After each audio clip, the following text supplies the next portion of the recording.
Hey guys, so we have an update in the Rebekah Byler murder case. Some court documents were unsealed over the weekend, and we've got some new details. So, looking at some of the reports over what was in the documents, I'm going to go through about 5 things here that stand out. So, first of all, the Byler, specifically Andy Byler, Rebekah's husband, had a man on their property about 2 weeks earlier who resembled Cranston. This is from Fox News. Andy told police he found a, quote, white bald male with a white beard on his property after dark and confronted him. And he said the person asked about buying his house. Then he left in what Byler said was possibly a red vehicle.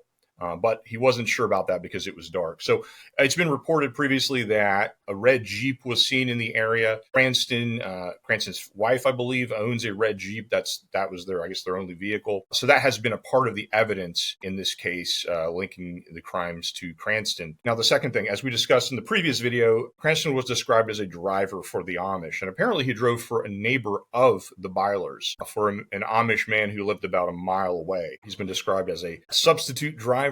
Apparently, a man named John was giving rides to some Amish people, and one day John couldn't drive. That's when John recommended his dad, who was named Shawn. So sounds like the son of Sean Cranston may have been the original driver. So about this contact with the Amish, people said that Cranston apparently gave them an, quote, uneasy feeling and that they had, quote, very odd experiences with him. For example, this is from Penn Live. One time, Shawn drove a red Jeep to their home, parked in their driveway, then wandered around their property wearing black clothing from head to toe, including black sunglasses.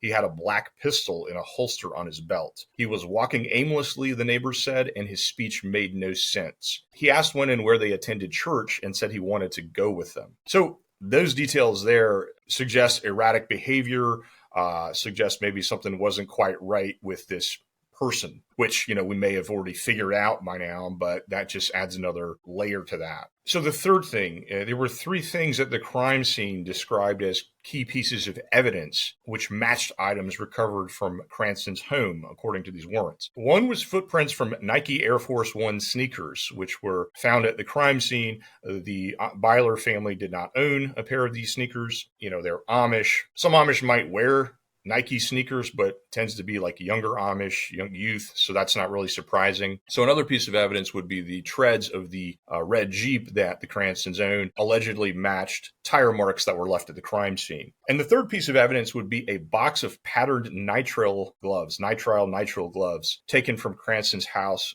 ended up matching a piece of rubber which was left at the crime scene. And the Bylers did not own those kinds of gloves, according to the documents. Apparently, there's also evidence that Cranston may have been burning some of these items. Police collected video from a building across the street from Cranston's home, which showed the Jeep returning around 2 p.m. And from around 2 p.m. until 5:15 p.m., a man who looked like Cranston was, quote, in and out of the vehicle with items in his hands. He took items from the Jeep to a camper and then built a fire beside the camper. The camera saw smoke going into the air. So there's that possibility that he was burning items that may have been used at the crime scene. There's one more thing about a murder weapon that I'll come back to in a minute. But the fourth thing that stood out to me in this new information is that Cranston was believed to be a member of a biker gang called War Dogs, which is supposedly an outlaw club affiliated with the Hells Angels. And Cranston is described as being the local chapter's sergeant at arms, whatever that is, and has the alias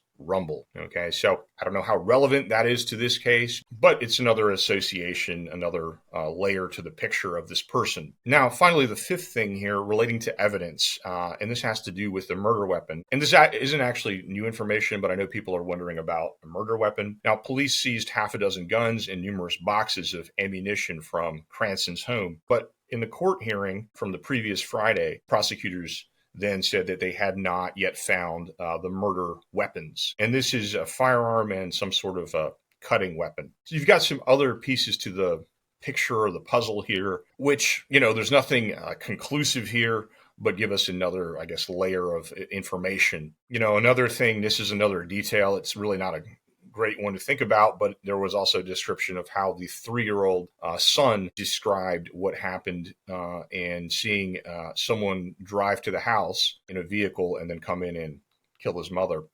Now, there is one last thing related to that point, which stood out to me, and that is the fact that the 3-year-old boy later told police that the man was actually in a green truck. Okay, so that is a little bit confusing. If you're thinking about a red Jeep, you're talking about tracks left from a red Jeep that matched the Cranston's Jeep at the crime scene. Did he use two vehicles? Was the boy confused? This is a 3-year-old boy. I don't know. Again, I'm not a legal expert here in any sense of the word, but how much credence do you put on a 3-year-old's testimony in those kinds of matters? So just a final piece of information there to consider. So that's all I have right now. We'll try to get back with another update when I've got it. Thanks for watching. See you next time.